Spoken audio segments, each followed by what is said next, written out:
The last princess of Karelia, Princess Lorana, stood at the observation deck of the human diplomatic vessel Horizon's Edge, her crystalline skin catching the starlight in patterns that would have been breathtaking to any human observer. But Captain Marcus Chen, standing beside her, noticed only the way her forearms trembled as she gazed at the debris field that had once been her homeworld. 3 years, she whispered, her voice carrying the harmonic undertones unique to her species. 3 years since the Void Reapers consumed everything I knew. Marcus remained silent. He'd learned that sometimes the greatest comfort humans could offer was simply their presence. The Kyrelians were silicon-based beings who communicated as much through light patterns in their crystalline bodies as through sound. Right now, Lorana's body flickered with the deep purple of grief. "Your people have been kind to take me in," Lorana continued, turning her elongated head toward him, her 6 eyes arranged in pairs, focused on his face with an intensity that might have unnerved someone unfamiliar with Kyrelian expressions. "But I know I'm a burden. The last of a dead race carrying nothing but memories and sorrow." "You're not a burden," Marcus said firmly. "You're a survivor. And in my experience, that means something." The princess moved away from the viewport, her movements fluid despite her grief. The Kyrelians had evolved on a high-gravity world, making them surprisingly graceful in human-standard environments. The other species in the Alliance, they look at me with pity. Some have even suggested I undergo memory suppression therapy to forget what I've lost. But not humans, Marcus observed. "No," Lorana agreed, a faint shimmer of curiosity breaking through her sorrow. "Your species seems to have an unusual relationship with loss and memory. You preserve everything, even painful things." Marcus smiled slightly. "We're stubborn that way. We believe that even in loss, there's something worth holding on to, something that might matter later, even if we can't see why yet." The captain walked to his command console and pulled up a holographic display. "Speaking of which, I've been meaning to show you something. My xenoarchaeology team has been analyzing the quantum signatures from your system's debris field." Lorana's light patterns shifted to confused amber. "Why? There's nothing left but cosmic dust and radiation." "That's what everyone assumed," Marcus said, his fingers dancing across the interface. "But humans, we have this habit of looking closer when everyone else has given up. Dr. Sarah Okonkwo on my team noticed something odd about the quantum resonance patterns in the debris." The hologram shifted, showing complex wave patterns that meant nothing to Lorana, but Marcus's excitement was palpable, a uniquely human energy that she'd observed before when they made discoveries. "These patterns don't match standard Void Reaper consumption signatures," he explained. "When those monsters devour a world, they leave a very specific quantum footprint. But your world, it's different." "Different how?" Lorana asked, all 6 eyes now fixed on the display. "That's what we're trying to figure out. Sarah thinks," Marcus paused, seeming to weigh his words, "she thinks the Void Reapers might not have destroyed your world at all. At least not in the way everyone believes." The princess's body flared with sharp white light, a sign of shock among her people. "That's impossible." "I saw the feeds. The planet was consumed, torn apart by their dark matter converters." "You saw what appeared to be consumption," Marcus corrected gently. "But what if it was something else? What if your people found a way to escape that no one else has ever managed?" Lorana's light dimmed to near invisibility, a sign of deep distress. Please don't give me false hope. Humans might thrive on impossible dreams, but my species, we're not built for that kind of pain." Marcus nodded, respecting her boundaries. But he didn't close the display. "I'm not asking you to hope. I'm just asking you to let us investigate. It's what we do. We question everything, even the impossible." The princess was quiet for a long moment, her crystalline form cycling through colors too quickly for Marcus to interpret. Finally she spoke. "My people had a saying. The universe speaks in frequencies beyond perception. Perhaps your species hears something mine cannot." "Perhaps we do," Marcus agreed. "Will you help us listen?" Lorana's form solidified into a deep blue of determination. "Tell me what you need." Over the next several hours, Marcus introduced Lorana to his research team via hologram. Dr. Sarah Okonkwo, a tall woman with intricate braided hair and eyes that sparked with curiosity, immediately bombarded the princess with questions about Kyrelian technology. Lieutenant Commander Yuki Tanaka, the ship's chief science officer, asked about her people's understanding of quantum mechanics. Even the ship's newest crew member, Ensign David Oduya, fresh from Earth's Academy, contributed observations that made Lyrana reconsider aspects of her own people's science she'd taken for granted. "Your species is remarkable," Lyrana said to Marcus after the meeting ended. "You approach the universe like children, but I mean that as the highest compliment. You see wonder where others see only fact. It's our superpower," Marcus said with a grin. "That and our stubbornness." As the ship adjusted course toward the Chirelian system, Lyrana found herself experiencing something she hadn't felt in 3 years. Curiosity. It was a pale shadow of hope, but it was something. And watching the humans work, their determination infectious, she began to understand why this young species had earned such respect. In the galactic community, despite their physical limitations, they refused to accept the impossible. The echo in the void, the journey to the Chirelian system, took 2 weeks through hyperspace, and Lyrana spent every moment working alongside the human crew. She'd never seen anything quite like their approach to problem-solving.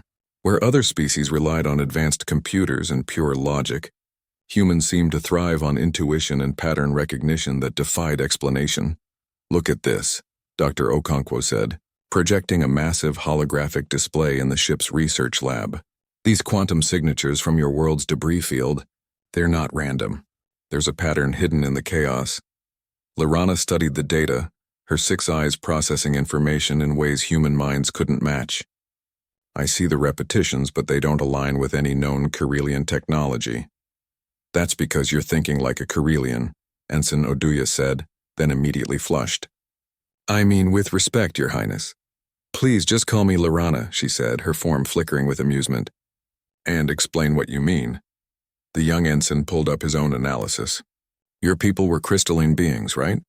Your technology was based on harmonic resonance and light manipulation.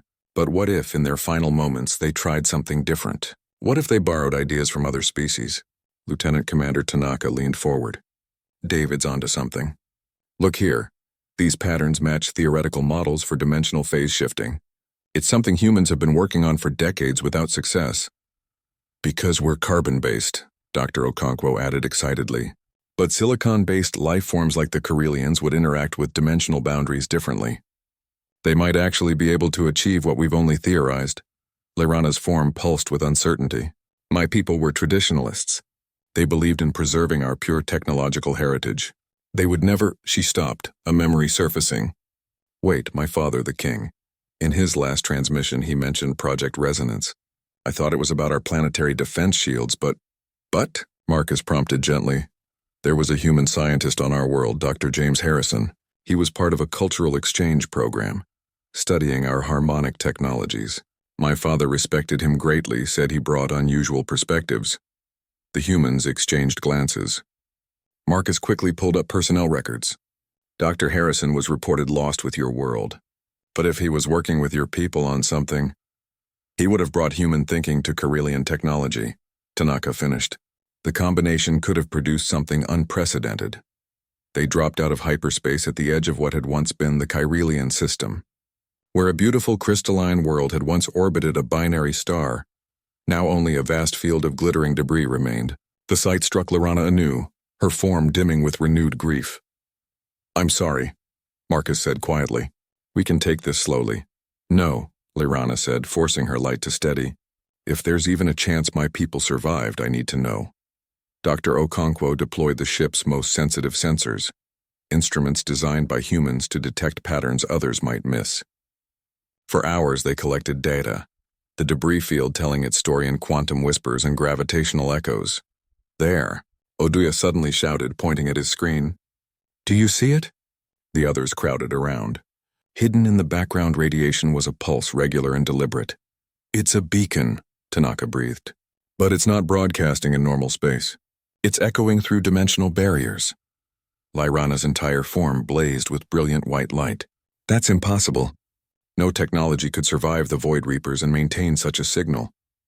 "Unless," Dr. Okonkwo said slowly, "the technology isn't in our dimension anymore. What if your people didn't fight the Void Reapers? What if they escaped them by shifting out of phase with our reality?" The implications hit everyone simultaneously.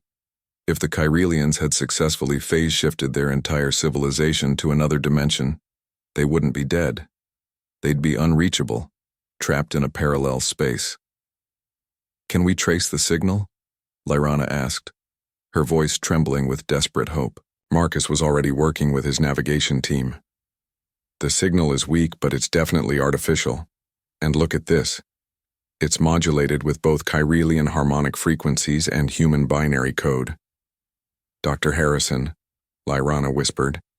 "He must have helped design it, knowing humans would eventually investigate." The crew worked feverishly for the next several hours, analyzing every aspect of the signal.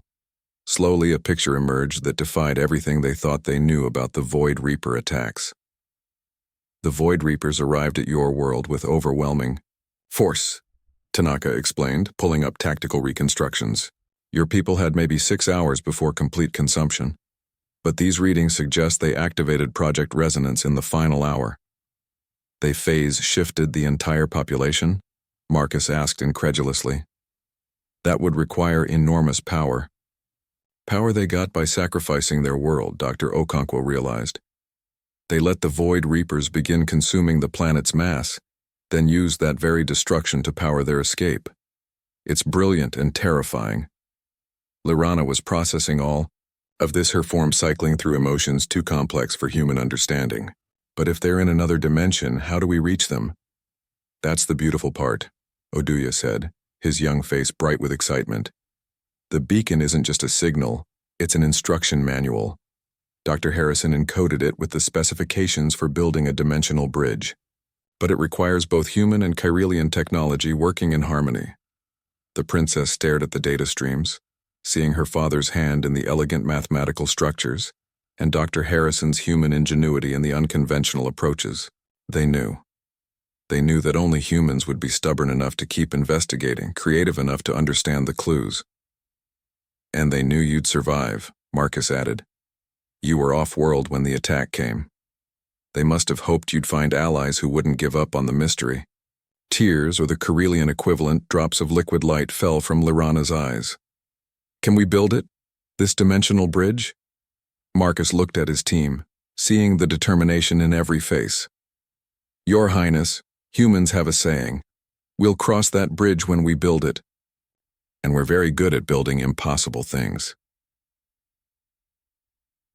The bridge between worlds 6 months had passed since the discovery of the beacon, and the space around the Kyrelian debris field had been transformed into the largest experimental facility in Alliance history.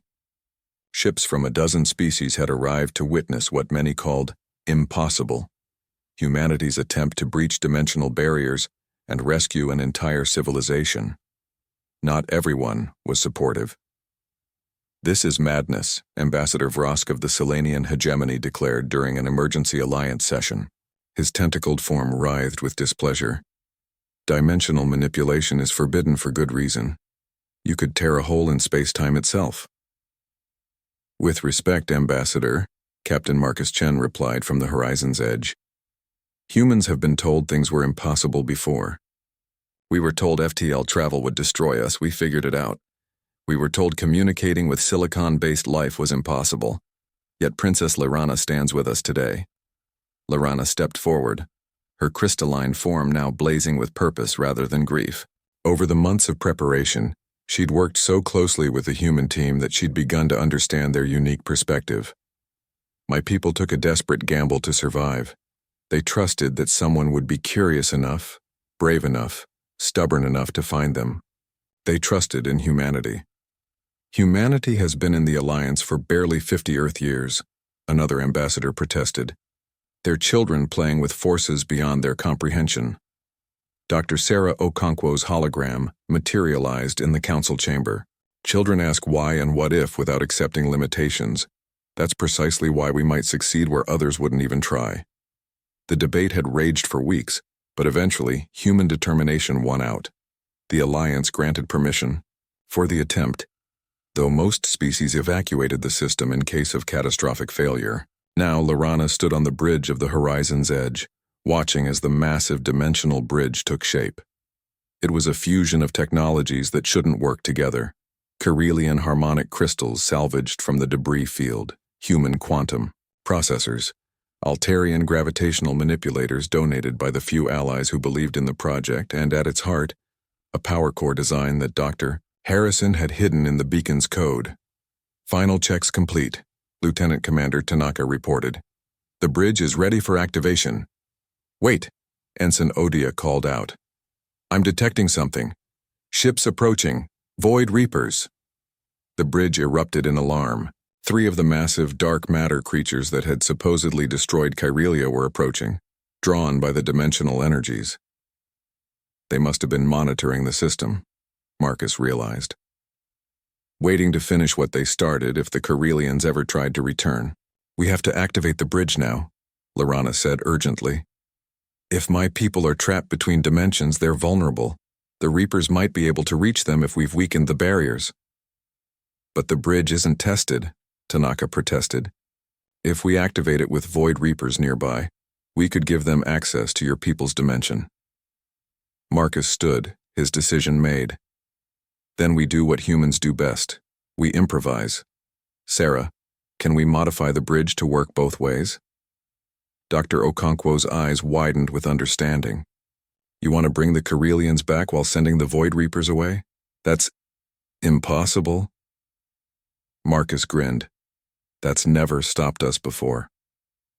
The crew worked with desperate efficiency, reconfiguring the bridge's parameters as the Void Reapers approached. Lyrana interfaced directly with the Kyrelian components, her crystalline form becoming part of the machine itself, while the humans pushed their technology beyond all safety limits. Void Reapers will be in range in 3 minutes, someone reported. Bridge modifications complete, Dr. Okonkwo announced. But Captain, this is completely theoretical. We could destroy everything. Or save everything, Marcus countered. Lyrana, are you ready? The princess, now glowing with every color in the eye, visible spectrum and some beyond human perception, spoke with harmonics that made the ship's hull resonate. My ancestors say, in the moment of greatest darkness become the light. Let's bring my people home. Marcus nodded. All ships, this is Captain Chen. We're activating the bridge. If you're not prepared to face the impossible, I suggest you leave now. No one left. Even the species that had opposed the plan remained, their curiosity overcoming their fear. Activate the bridge, reality screamed. The space before them tore open, revealing a shimmering portal of impossible colors. Through it, they could see another space, a dimension where the laws of physics flowed differently, where light moved like water and matter sang in harmonics. And there, suspended in this strange space, was the entire Kyrelian civilization, cities of crystal, billions of beings, all frozen in a moment of phase-shifted time.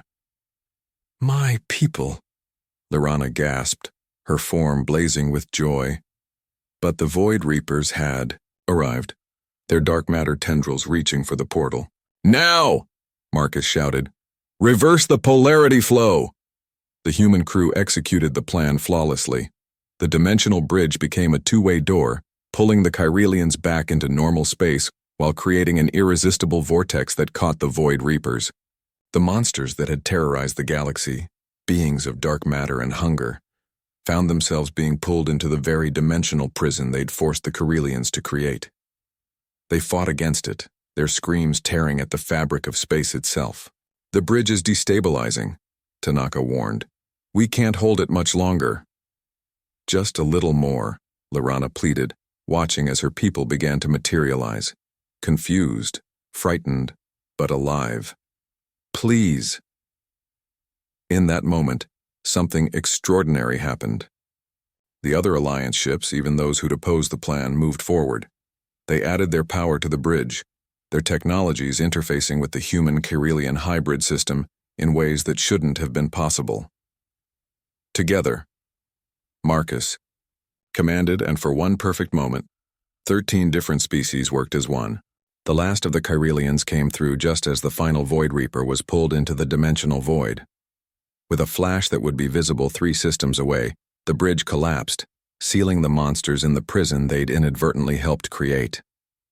Silence fell across the system. Then, slowly, songs began to rise from the Kyrelian ships, harmonics of joy, of gratitude, of disbelief. Billions of voices that had been silenced were singing again. King Thyros, Lyrana's father, appeared on the main screen. His crystalline form was dim with exhaustion but bright with triumph. "My daughter, you found the help we prayed for." "The humans never gave up," Lyrana said, her form shimmering with pride. "They looked where no one else would look, questioned what everyone else accepted." "Dr. Harrison was right about your species," the king said, turning his attention to Marcus. "He said humans had a gift, not of technology or strength, but of perspective. You see possibilities where others see only facts." "We're just stubborn," Marcus said with a smile. "And curious. It gets us in trouble sometimes." "And sometimes," Ambassador Vrosk interjected, his earlier opposition forgotten, "it saves civilizations." Dr. Harrison himself appeared on another screen, older but smiling broadly. "I knew you'd figure it out. The beacon was designed specifically for human pattern recognition, combined with Chirelian harmonic analysis. No other combination would have worked." "You trusted humanity with your entire species," Dr. Okonkwo said in wonder. "I trusted humanity to be human," Harrison replied, "to never accept impossible as an answer." In the weeks that followed, the rescue of the Chirelians became legend. But more importantly, it changed the galaxy's perception of humanity. They weren't just the newest members of the Alliance. They were the species that refused to accept defeat, that found hope in hopelessness, that built bridges where others saw only void. Lyrana stood once more on the observation deck of the horizon's edge, but now she watched her restored homeworld, cities of crystal singing in harmony once again. Marcus stood beside her as he had in her darkest hour. "Thank you," she said simply. "Thank you for trusting us," Marcus replied, "for letting us try the impossible." "What will humanity do next?" Lyrana asked, her form shimmering with curiosity. Marcus grinned. "Find the next impossible thing, probably. It's what we do." The princess laughed, a sound like crystal chimes. "The galaxy will never be the same." "That's the plan," Marcus said, watching as human and Chirelian ships worked together, already planning new impossible ventures. "That's always been the plan." As the stars continued their eternal dance, two species, one of crystal and light, one of flesh and dreams, had proven that sometimes the greatest strength wasn't in accepting reality, but in refusing to accept it, in being stubborn enough, curious enough, human enough to build bridges where none should exist. The Void Reapers were gone, trapped by their own hunger. The Chirelians were home, saved by trust and determination, and humanity had found its place in the cosmos, not as conquerors or scholars, but as the species that dared to ask, "What if?" and never stopped until they found the answer. In the end, that very human trait, the refusal to accept the impossible, had saved billions and changed the galaxy forever.